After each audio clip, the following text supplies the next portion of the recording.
The party is back. Why ringing in 2022 in Times Square will look much different than last year. Looks like we're going to see one of the coldest nights of the season, how low we go by morning. And it is bigger, it is better, and more beloved than ever. New York Live takes us inside the grand reopening of Barbado for a taste of the restaurant's latest menu. This is News 4 Now for November 16th. I'm Kay Ingram. Hey, now New York City will kick off 2022 like it's done for decades. 1 million strong in Times Square for the ball drop. Last year, because of the pandemic, it was mostly virtual. For New Year's, we're used to seeing streets jam-packed for blocks. Last year, all we got was empty streets and barricades. People were literally banned from going to Times Square. Now, Mayor de Blasio says folks are welcome to show up and show out for this star-studded tradition. But if just hearing the word crowd stresses you out, don't get yourself worked up just yet. We're told health and safety protocols will definitely be in place. We want to welcome all those hundreds of thousands of folks, but everyone needs to be vaccinated. All you need to do is have that proof of vaccination and a valid photo ID, and you are in. Join the crowd, join the joy, join a historic moment as New York City provides further evidence to the world that we are 100% back. We need to get back to normal, but we need people to get vaccinated so that we can get back to normal. I think it's great, and anybody that doesn't get vaccinated is probably not too smart. So I know I shouldn't say that.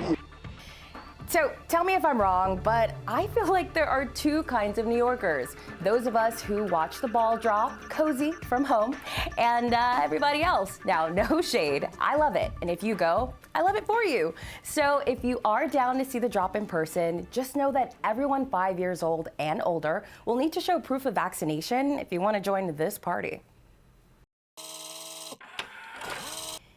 An emotional reunion at JFK Airport. An American journalist released from prison in military-ruled Myanmar is back home, spending time with his family. Danny Fenster spent nearly 6 months in jail. He was greeted by his mother, his brother, and father at an airport hotel after landing right here in New York. The 37-year-old managing editor of Frontier Myanmar magazine was sentenced to 11 years of hard labor on Friday. He was convicted of spreading false information and other charges. U.S. diplomat Bill Richardson helped negotiate Fenster's release from prison. Just 2 weeks after being reelected as New York City's public advocate, Jumaane Williams is now running for governor. My name is Jumaane Williams, and I'm running for governor of the state of New York. Now, Williams filed the paperwork to run back in September, but he made it official Tuesday, throwing his name into what is already shaping up to be a crowded Democratic race. At the very least, Williams will face off against Governor Kathy Hochul and Attorney General Letitia James in next June's primary. Mayor de Blasio has also indicated he might run. Too sexy for the subway? Not anymore. A women's sex toy company has settled with the MTA and can now advertise underground. The deal marks the end of a 2-year battle between both sides. In 2019, the MTA refused to allow ads from Dame Products based in Brooklyn. The company argued that was discrimination because the MTA allowed other provocative ads for the Museum of Sex, condoms, and erectile dysfunction medication. So, get ready to see ads for Dame's campaign on the trains in the coming days.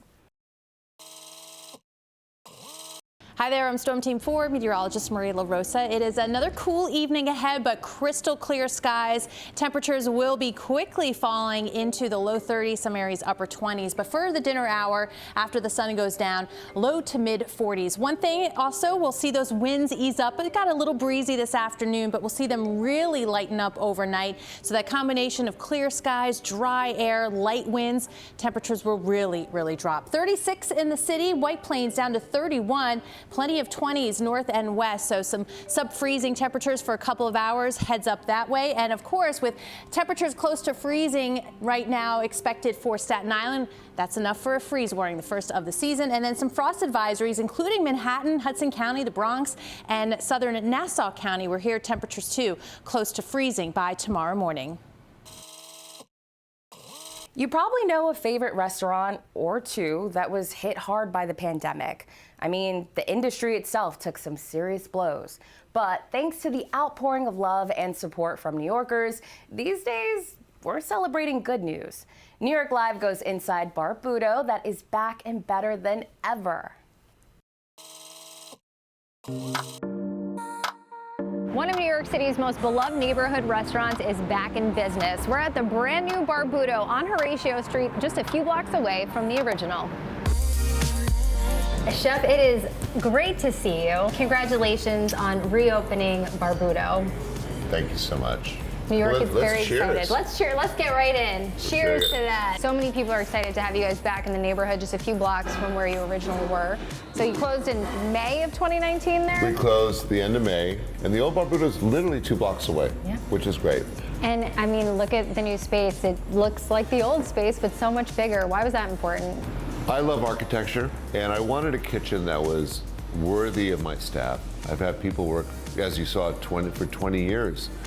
And, you know, they deserved a great kitchen. And I also wanted a more spacious dining room, and who knew COVID would have hit? So we opened last year in February, and we closed 3 weeks later in March. But it was funny, now with COVID, we have all this spacing, and it's a nice luxury to have. Yeah. It really is. So is there anything new on the menu? Is it all of our old favorites? Tell me about that. So that's kind of funny. So in the old days, we had pizza on the menu only for lunch. So with the expanded kitchen, we're putting pizza on at dinner time. Luis Ruiz, who started off as a dishwasher, he's the magician that does that great pizza. The other thing is that I sort of changed my diet a little bit during COVID.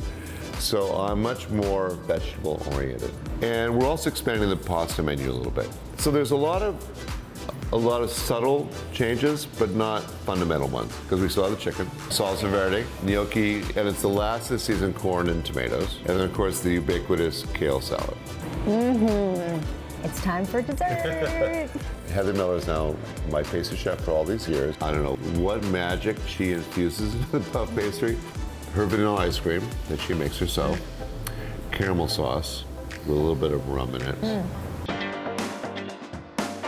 You were a neighborhood institution, and I think that the fact that you stayed in the neighborhood too is great. Cheers to many more years. Cheers. Thank you so much. Thanks, Chef. Salud.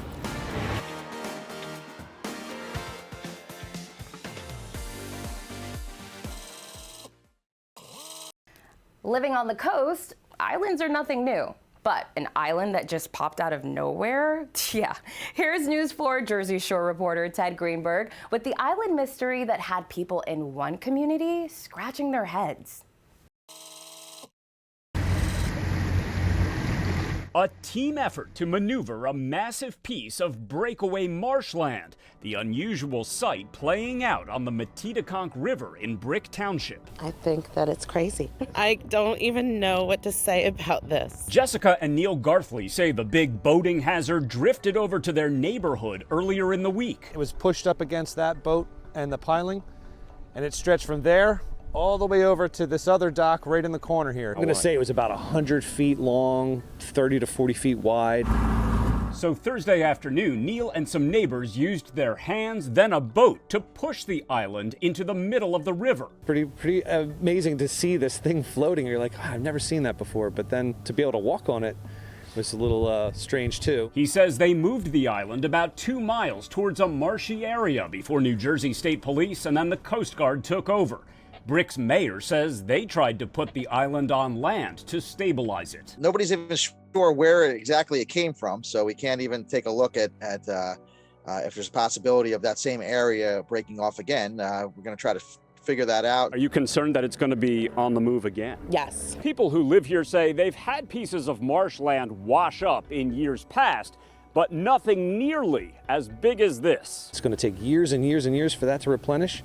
So this marshland in this area is definitely decreasing. It's shrinking. We spotted this much smaller piece on the river Friday. A Rutgers Marine and Coastal Sciences professor tells me flowing water from excess rainfall, higher tides, and currents likely helped break the island loose. We just had a lot of flooding, a substantial amount of flooding. Forces of nature creating a bizarre spectacle, with some here wondering if it'll soon be back. Ted Greenberg, News 4, New York. All right, well, thanks for joining us. I'm Kay Ingram. We'll see you back here tomorrow.